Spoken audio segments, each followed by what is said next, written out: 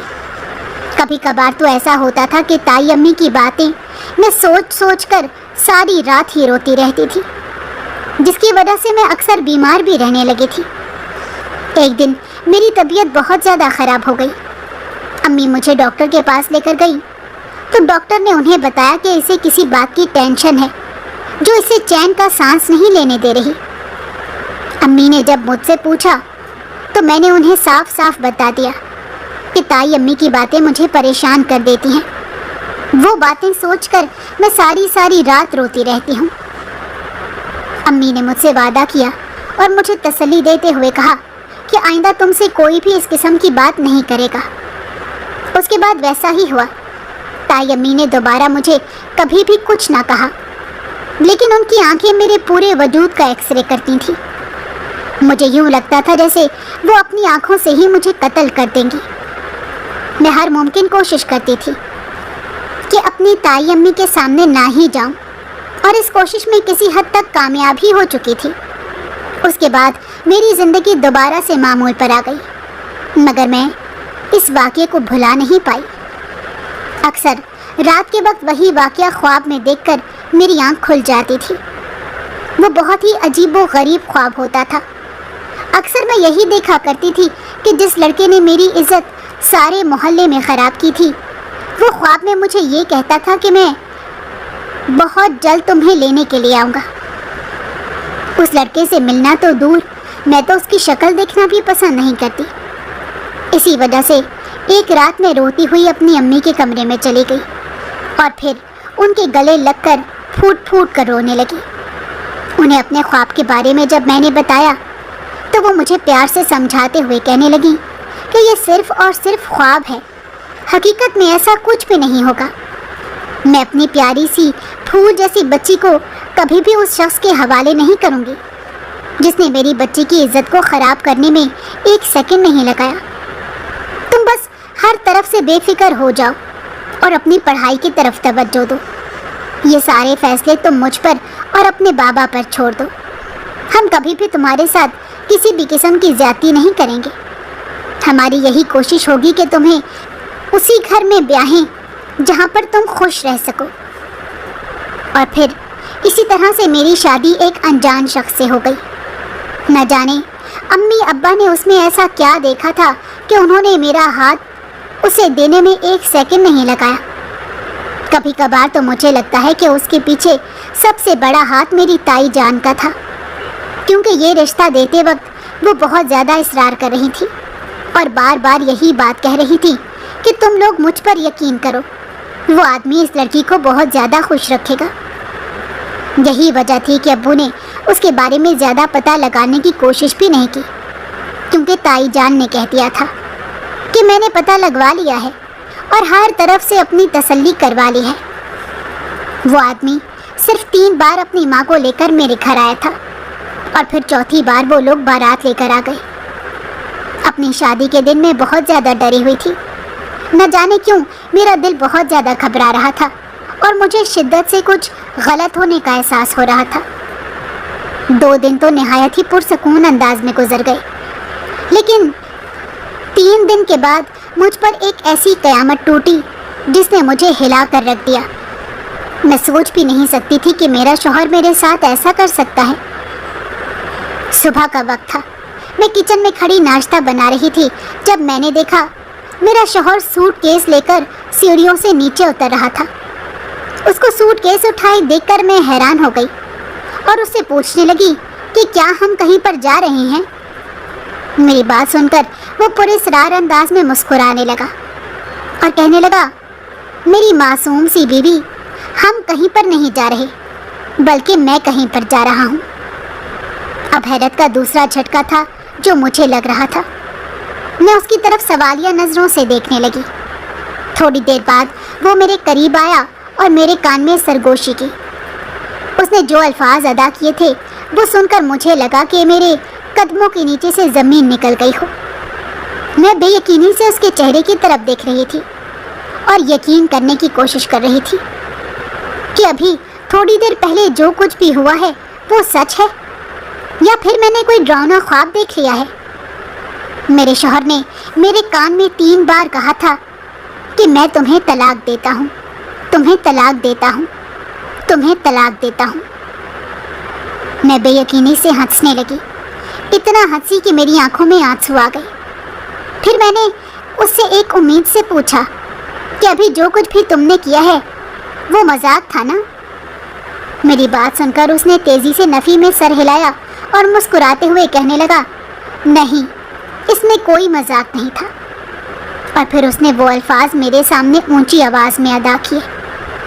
میں یہ سن کر پھوٹ پھوٹ کر رونے لگی، اس کے قدموں میں بیٹھ گئی اور اس کی منتیں کرتے ہوئے کہنے لگی، خدا کے لیے ایسا مت کرو، تم کہہ دو کہ یہ سب جھوٹ ہے، تم مذاق میں یہ سب کچھ کہہ رہے ہو۔ اس نے مجھے لات مار کر پیچھے کیا اور انتہائی بے دردی سے میرا بازو پکڑ کر مجھے گھسیٹ کر گھر سے باہر نکالنے لگا۔ اس کے بعد وہ خود بھی ایک گاڑی میں بیٹھ کر چلا گیا۔ جاتے جاتے اس نے مجھے یہ کہا تھا کہ یہ گھر جو تم نے میرا سمجھ رکھا تھا اصل میں میرا نہیں ہے بلکہ یہ میرے ایک دوست کا ہے۔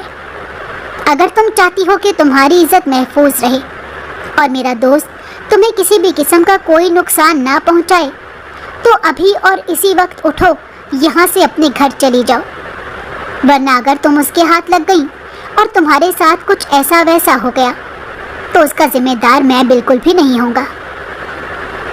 میرا شوہر مجھ سے یوں بات کر رہا تھا جیسے وہ مجھے یہ سب کچھ بتا کر مجھ پر کوئی بہت بڑا احسان کر رہا ہو، اور پھر اس نے مجھے اسی حالت میں چھوڑا اور خود وہاں سے چلا گیا۔ کافی دیر تک تو میں یوں ہی زمین پر بیٹھی رہی۔ مجھے بیٹھے ہوئے تھوڑی ہی دیر گزری تھی جب اچانک وہاں پر ایک عورت آئی۔ میں نے نظر اٹھا کر عورت کی طرف دیکھا، وہ مسکراتی ہوئی نظروں سے میری طرف دیکھ رہی تھی۔ وہ میرے پاس گھٹنوں کے بل بیٹھ گئی اور مجھ سے کہنے لگی کہ تھوڑی دیر پہلے تمہارے ساتھ جو کچھ بھی ہوا ہے میں نے وہ اپنی آنکھوں سے دیکھا ہے اور مجھے اس کے لیے بہت زیادہ افسوس ہو رہا ہے۔ میں تمہاری مدد کرنے کے لیے تیار ہوں، تم فی الحال جلدی سے یہاں سے اٹھو اور میرے ساتھ میرے گھر چلو، کیونکہ اس گھر کا مالک بہت ہی بے رحم اور ظالم انسان ہے، اس سے کہیں زیادہ وہ عیاش آدمی ہے۔ اگر تم اس کے ہاتھ لگ گئی تو وہ تمہیں نقصان پہنچانے میں 1 منٹ بھی نہیں لگائے گا۔ میرا شوہر تو میری زندگی سے نکل چکا تھا، میرے پاس اب دولت بھی نہیں بچی تھی، اب صرف ایک عزت ہی تھی جو میرے پاس بچی تھی۔ اس لیے میں جلدی سے اٹھی اور اس عورت کے ساتھ جانے کے لیے تیار ہو گئی، یہ سوچے سمجھے بغیر کہ نہ تو میں اس عورت کو جانتی ہوں اور نہ ہی میں نے پہلے اس عورت کو کبھی دیکھا ہے۔ میں نہیں جانتی تھی کہ کچھ دیر میں مجھ پر ایک ایسی قیامت ٹوٹ کر برسنے والی ہے جو مجھے اندر تک ہلا کر رکھ دے گی۔